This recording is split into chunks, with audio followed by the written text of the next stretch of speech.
Welcome back to another Wisdom Girl and Wise News show. It's your girl, Wisdom Girl, aka Karma Miller, and this is. Go ahead. What's up, everybody? Welcome back to another Wisdom Girl and Wise News show. It's your girl, Wisdom Girl, aka Karma Miller, and this is. Hey, everybody. I'm Wise Woman Leslie Christie. And it is show number 54. 54. So, I think this is our last show. This is not our last show, but this is our last show in the series. Yeah. Yeah, in our Black History series. So it's been great. It's been wonderful. We're so grateful to be able to bring you some content of Black history and all these great people that we've been talking about over the past 4 weeks. Yeah. So let's talk about the specific person. And don't forget to like, share. What's the show that we? Oh yeah, on the shoulders of Black artists. So this is like dancers, gospel artists, jazz artists, local artists, like all types of artists. Yeah. Regular art, stop the can't mess with paint. Yeah. So this one specific person is where at Intellect Prep in my dance class, we're actually doing a show on this dance that called Revelations by the specific person. Yeah. And Alvin Ailey Jr. Woo! Yeah. He was born on January 5th, 1931. Actually, January 5th is a really good date. Into deep poverty in the segregated South at the height of the Great Depression in a town called Rogers, Texas. So even Texas was segregated? Yeah. All throughout the South, even down to Florida, where I am. Like most of the country. Wow, that's crazy. His experiences of life in the rural South will later inspire some of his most memorable works. He was introduced to dance in Los Angeles. LA is a really great place to if you're interested in the arts. I'm not gonna for sure, absolutely. Of the Ballet Russe de Monte Carlo, Catherine Dunham Dance Company. Yeah. And his formal dance training began with an introduction to Lester Horton's classes. Horton, the founder of one of the first racially integrated dance companies in the United States, became a mentor for Ailey as he embarked on his professional career after Horton's professional career. So basically, this is what got him to be Alvin Ailey. After Horton's death in 1953, Ailey became director of the Lester Horton Dance Theater and began to choreograph his own works and continued to direct the dance company until it closed. Yeah. So basically,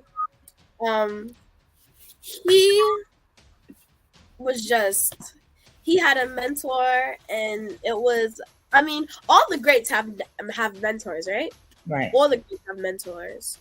It's just specifically how the person who honestly got him into doing it was actually who was actually the actual first. The first before the first. First before first. Why do you think that 1 + 1 = 2? That's why. You know what I'm trying to say. Okay. That's exactly why, because there has to be a first before the first. And when that mentors, then technically they become the second. They technically become the second, but we're not gonna talk about that right now. Yeah. So yeah, in 1958, Alvin Ailey founded the Alvin Ailey American Dance Theater to carry out his vision a company dedicated to enriching the American modern dance heritage and preserving the uniqueness. Who knew that was a word? Uniqueness is a word? Yeah, uniqueness. That's a word. I learned something new today. Okay, come on. African American cultural experience. He established the Alvin Ailey American Dance Center, now the Ailey School, in 1969, and formed the Alvin Ailey Repertory Ensemble. Yeah. Now Ailey the second. In 1974, Ailey was a pioneer of programs promoting arts and education, particularly those benefiting underserved communities. Yeah, that's good. So throughout his lifetime, he was awarded numerous distinctions, including the Kennedy Center in 1988. Yeah. In recognition of his extraordinary contribution to American culture, in 2014, he posthumously received the Presidential Medal of Honor, the country's highest civilian honor. Yeah. Presidential Medal of Freedom is called. Freedom? Yeah, that's it. So I'm very confused. How many medals are there? I mean, there's Nobel Peace Prize. It's too many for us to be trying to name. Okay, we'll look it up. But civilian honor in recognition of his contributions and commitment to civil rights and dance in America. Yeah. Okay. When Alvin Ailey died on December 1st, 1989, the New York Times said of him, You didn't need to have known him personally to have been touched by his humanity, enthusiasm, exuberance, and his courageous stand for multiracial brotherhood. Wow. That was a lot talking about him, but he was huge. He was definitely huge and came from very humble beginnings and fought his way through, and became this giant in America, this giant icon, if you will, in artistry. So big ups to Alvin Ailey, big ups. And it's amazing that his dance company is still going on. And they're about to go on tour again soon. This year, they're about to go on tour again. And they've only had 3 directors, Alvin Ailey, Jemison, and now somebody else who I can't remember.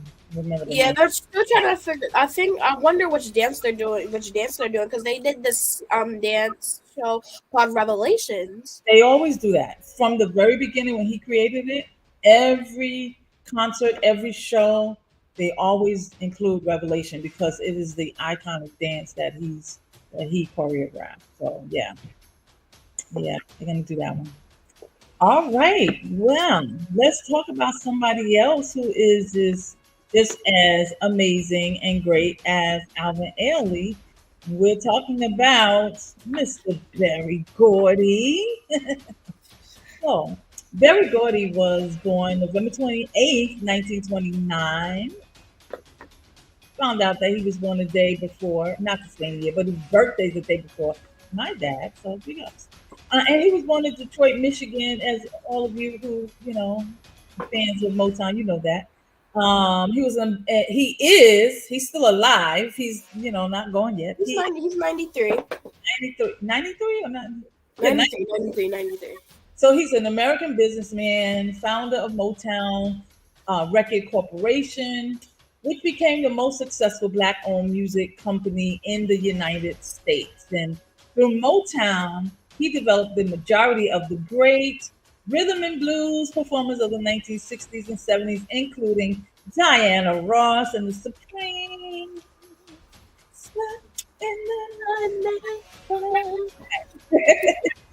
Smokey Robinson and the Miracles. Smokey still looks the same. I don't understand, how. But anyway, I need to know what kind of vitamins he gets. The Marvelettes.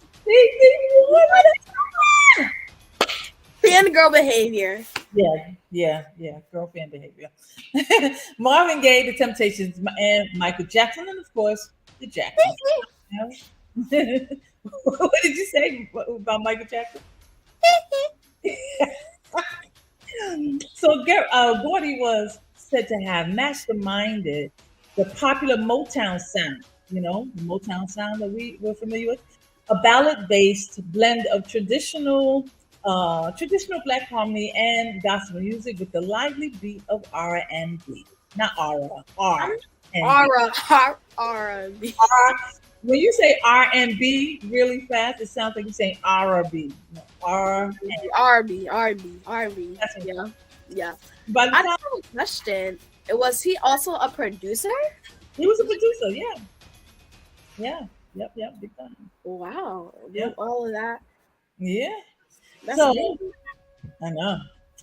So by the time Gordy founded Motown, he was at the apex of the Detroit's black music scene and had already discovered Smokey Robinson. During the early 1960s, Motown produced a string of hits, included a string of hits that included. Can I speak well? Come on, get the tongue right. It included Martha and the Vandellas, Dancing in the Street. Dancing in the Street. And the Temptations, My Girl. My Girl. My Girl. My Girl. Also, about this time, Gordy developed the Supremes, Motown's first super act. I don't know if y'all knew that. So, powered by Diana Ross's sweet voice and quiet grace, the group went on to become one of the most successful female trios of all times, even today. In the early 1970s, Gordy relocated. Yeah, most of the Supremes. One of the Supremes died in 2021. So. Yeah. So, but the others are still alive and with the band and everything. Say again? Most of the Supremes are the other two Supreme singers are alive, Diana Ross and the other one. Yeah. Yep. So in the early 1970s, Gordy relocated the company to Hollywood. Excuse me. I had a tidbit. And began producing films, including Lady Sings the Blues, featuring Diana Ross in her film debut as Billie Holiday. By the mid-1980s, the company boasted annual revenues in excess of $100 million, and Motown acts had recorded more than 50 number one hits on the Billboard Pop Singles chart. Facing increasing competition from large media conglomerates, however, Gordy ended up selling the record company in 1988, and I've forgotten how much, but it was up there in the millions that he made from the sale. And so he later wrote the book for Motown, the musical, which premiered on Broadway in 2013 and debuted in London's West End in 2016. He did all of that? He's amazing. And he's still alive. I don't look like what's going on with him. Is he, just kind of chilling because he's 93? Or is he trying to still work? Like Cicely Tyson worked to the day she died. Who knows? We're going to find out. But anyway, so Gordy was honored for Lifetime Achievement at the American Music Awards in 1975, and he was inducted into the Rock and Roll Hall of Fame in 1988 and received the President's Merit Award from the Recording Academy in 2008. He was awarded the National Media of Arts in 2016, and 5 years later, he received a Kennedy Center honor. Man, this dude is the bomb. This dude is the GOAT. The GOAT. Yeah, and also wrote the GOAT. Yeah, his autobiography is called To Be Loved, the music, the magic, the memories of Motown. Come on. Talking about the title of a book. That's bomb. So, go ahead. He is the GOAT. He is the GOAT. He is the GOAT. He is the GOAT. No, and I did not say he is a GOAT. Don't do that. I said the GOAT. He's the GOAT. This quote by him is amazing. This is one of my favorite quotes. He says, "Don't judge yourself by others' standards. Have your own. And don't get caught up into the trap of changing yourself to fit the world. Come on. The world has to change to fit you. Hello, somebody. And if you stick to your principles, your values, and your morals long enough, it certainly will. I love that quote. That is the truth. I have never heard it before. All right. Who's next? Well, we got somebody. Now, I just learned about this woman. I literally just learned about this woman when we were doing the research for the show. So I'm gonna take the next one because listen, girl, every time she try to pronounce her name, she jacks it up. So I'm gonna take it. Don't do me, don't do me. Her name, it is a strange name, I have to say. I've never heard anybody, any other person with this name ever. So we're talking about Miss Edmonia Lewis. Yeah, I said it right. Edmonia. Edmonia Lewis. That's, that sounds Edmonia. Well, anyway, we ain't gonna say what it sounds like. Honestly, I think it's very, for the time period she was in, that's normal. I'm not gonna lie. That's very normal for the It's time. kind of regal for that time period, Edmonia. Because, they would name Sally and, these. Georgia. Yeah, these other than Edmonia. Wow. Anyway, Miss Edmonia, she was the first African American female sculptor of international renown. And listen, she was born in New York on July 4th, 1844. Come on. Come on, Miss Edmonia. You the bomb diggity. She was born to parents of Afro, Haitian, and Native American descent. And she attended Oberlin College. Y'all, I'm telling you, this is amazing for her to accomplish this. Oberlin College, the first co-ed college to accept Black women. Come on, big ups, Miss Edmonia. After Oberlin, she moved to Boston where she studied under Edward James Brackett, who specialized in marble busts of abolitionists, which would also become Miss Edmonia's specialty. So after finding financial success with her sculpture, she moved to Rome in 1866. What Black person moves around like this? This is amazing to me. She moved to Rome in 1866. Wait a minute. You are not Edmonia, Mr. Berry Gordy. Let me put her picture up here. All right, this is.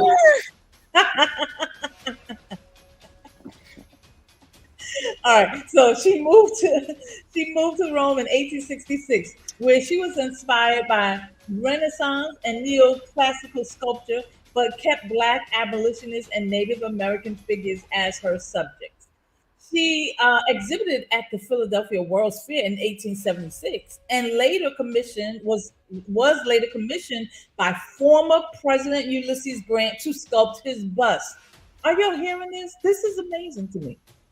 Today, listen, this is even more amazing. Today, this is someone in the 1800s, and today her marble sculptures are found at the Metropolitan Museum of Art and the Smithsonian, and it achieves hundreds of thousands of dollars at auctions. Listen, her work is making people rich, and I bet you most of the people that she's making rich don't have brown skin. Just saying. I'm just saying. So, from 1896 to 1901, Lewis lived in Paris. This is, all right, I done said it 5 times already. Then she relocated to Hammersmith area of London, England before her death on September 17, 1907, and she died from chronic kidney failure, and she's buried in London at the St. Mary's Catholic Cemetery. What an amazing woman. That's an amazing story. And notice something. I'm just gonna make a quick connection. So something I noticed is she looks like Tiffany Mann. She does look like Tiffany Mann. She absolutely looks like Tiffany. She looks just like her. Yes. And then look at what she says. I mean, somebody born in the 1800s, somebody sculpting in the 1800s, somebody making money, traveling abroad, a Black woman in the 1800s. Amazing. She says, I want you to praise me. I don't. I didn't mess it up. I don't want you to praise me. Some praise me because I am a colored girl, and I don't want that kind of praise. I had rather you would point out my defects, for that will teach me something. In other words, don't just give me, big ups and hand claps because I'm black and I can do this work. I can sculpt and I can. On top of that, why are you so surprised? Come on. Why are you surprised?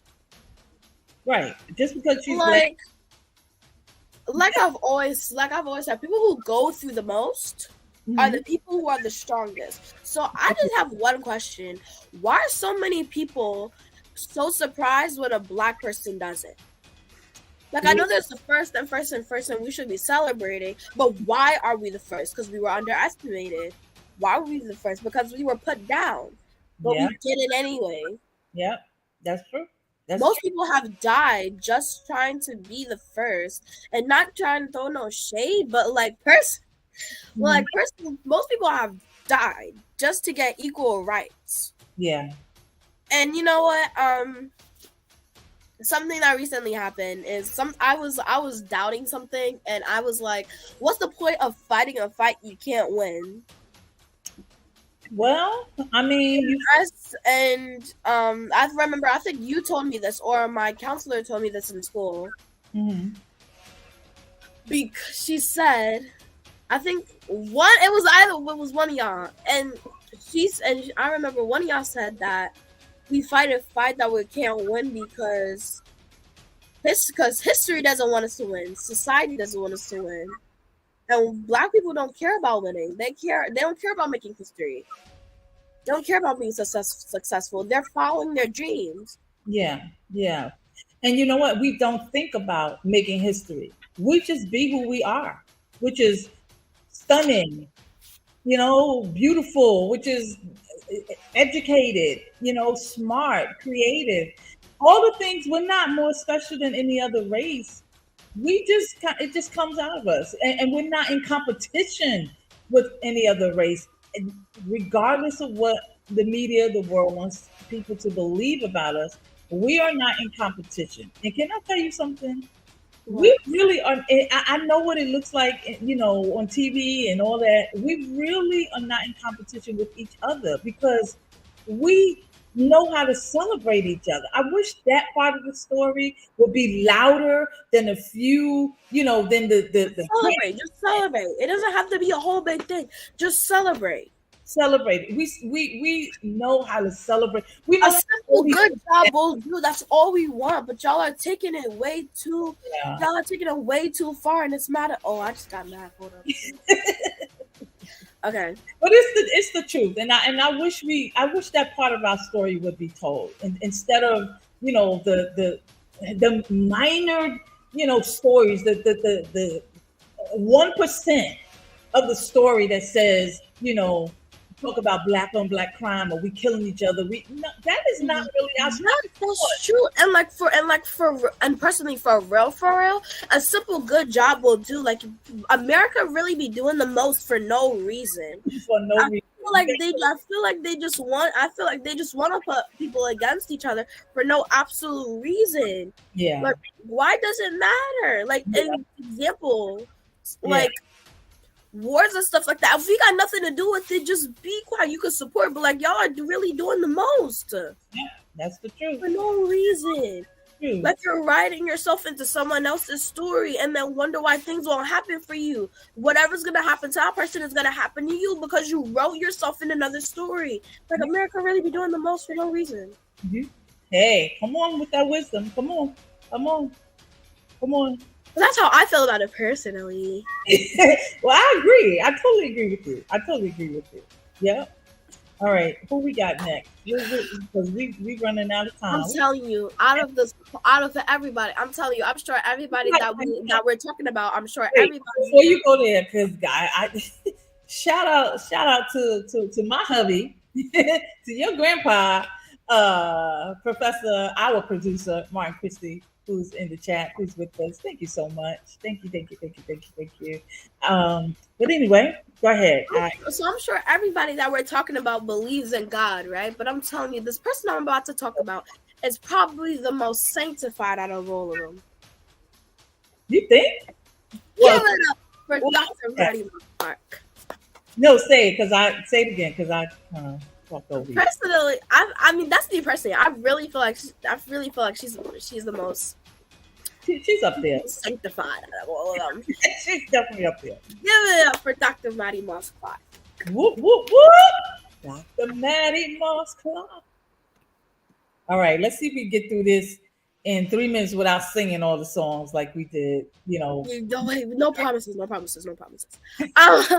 pivotal figure in the rise of the gospel mass choir movement, Maddie Moss Clark was a richly gifted singer, musician, arranger, songwriter, director, and music minister.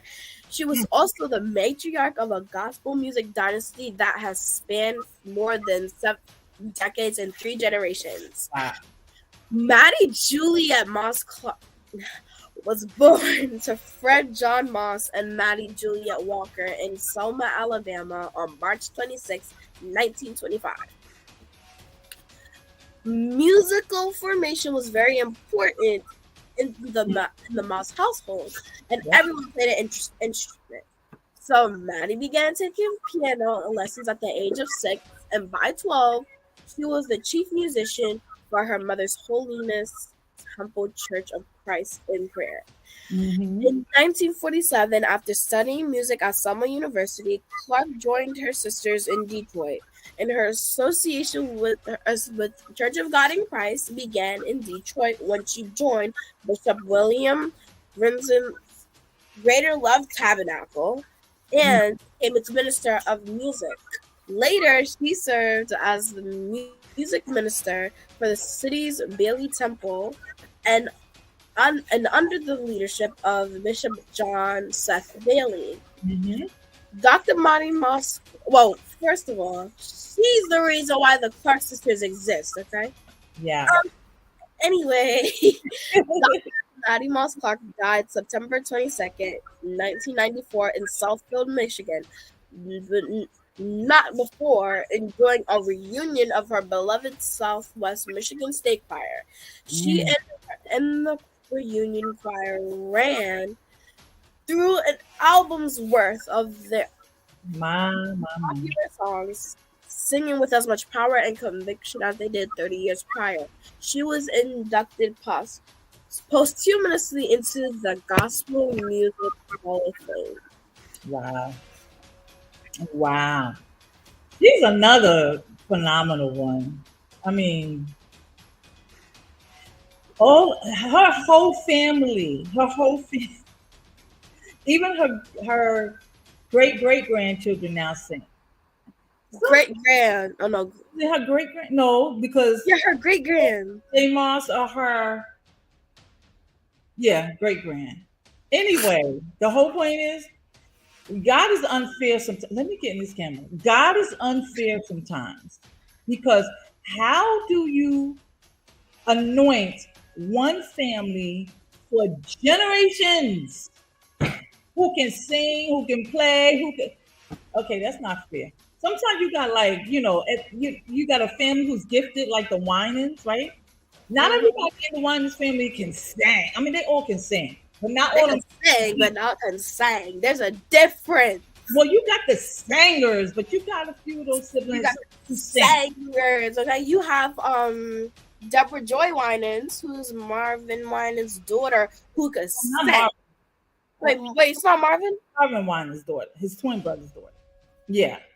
But wait, what I'm saying is not everybody, the gift is not always passed down to the entire next generation. But in Maddie Moss Clark's situation, the gift was for her siblings, passed down to her children, passed down to her grandchildren, now passed down to her great-grand. Like, hold up, God. Like that ain't even right. That ain't even right. You foul for that. You foul. Yeah, you foul. You're wrong. You bugging. You bugging. You bugging. You are bugging. Like, seriously. Okay. But anyway, we'll deal with that in prayer. I'm just okay. You stop before you. That's for sure. Definitely not everybody has that gift, and that's okay because some people some people are meant for different things. Like if you can't sing, maybe you're not meant for singing. Maybe you're meant for dancing. Yeah, that's true. Yeah. Mm-hmm. All right. Well, we got one more for you. I think there's one more. We One don't more. need to say his name because we out of time. Well, listen, But you know what? It's okay. I really want to get to this person. yeah, we can't close the show without this person. I mean, like, that's a sin. That's a sin. That should be your automatic. That should be your automatic jail sentence. All right, but we're gonna do it real quickly. So, listen, look at okay, the goal. Okay, let me just say this. I'm not even gonna read all of this to you. Let me just say this.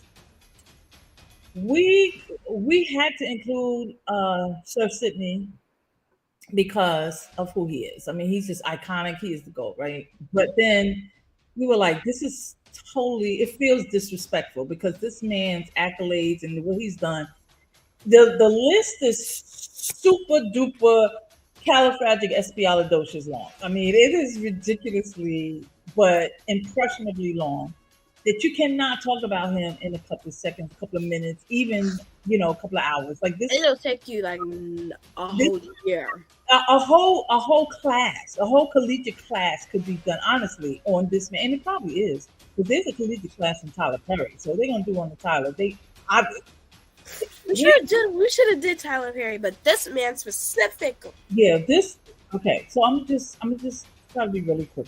It was my idea, by the way.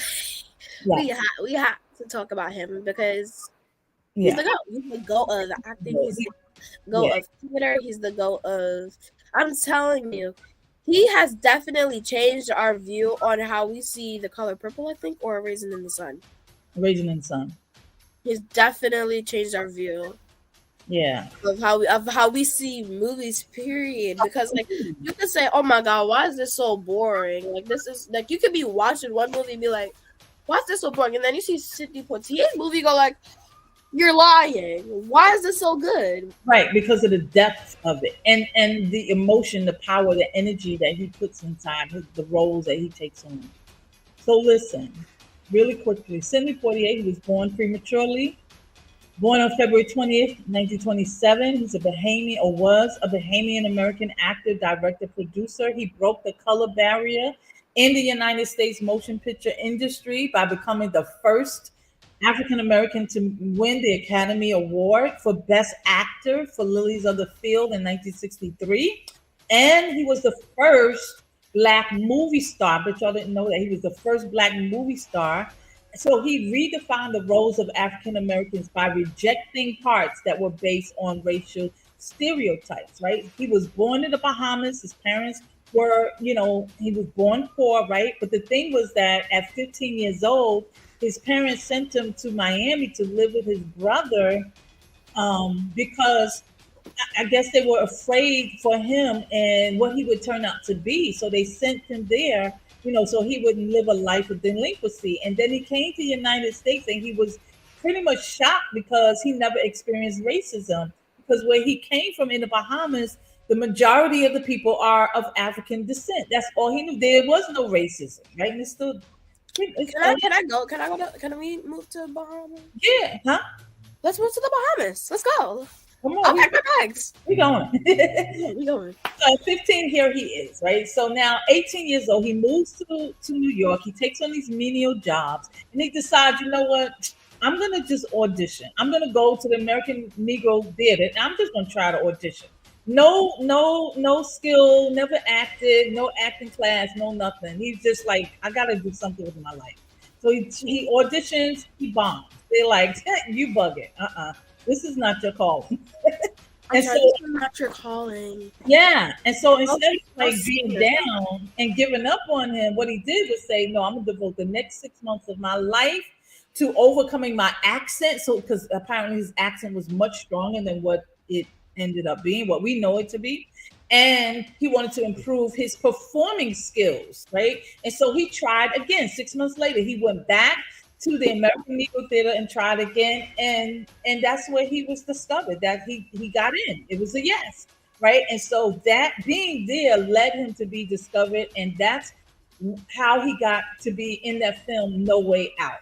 And then he began to be discovered. People started noticing him, and then he had now power in his hand, and he decided, you know what, there's some roles I'm just not going to take because they're demeaning, and then there are other roles, and so years passed with him deciding, yes, no, I'm not doing that, and then 5 years later, that's when he um that's when he won the Oscar for Lilies in the Field.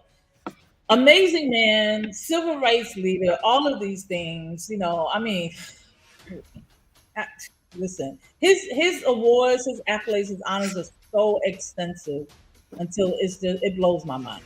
And so he died last year, January 6th, 2022, in Beverly Hills due to some health issues. But he's so bad and so amazing that he's called Sir. We address him as Sir Sidney Poitier, which is, just tells you how wonderful he is.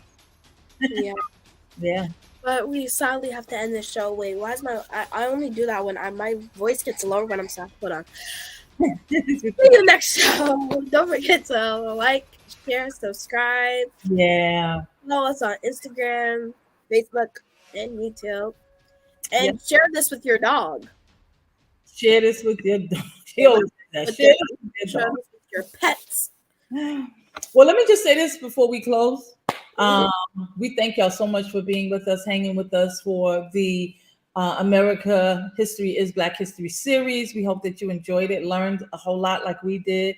We're going back to our regular format next Saturday, first Saturday in March. We do realize it's Women's History Month, so we're going to add a little stuff in there too, but we're going to give you some wisdom. We're going to give you, go back to our regular format. But like Wisdom Girl said, we thank you so much for being here, for hanging with us today. Please like, share, tag. Let somebody know we're here. We're here every Saturday, 2:00 p.m. Facebook, YouTube. Check out our website. We love y'all. Bye-bye, everybody. Peace.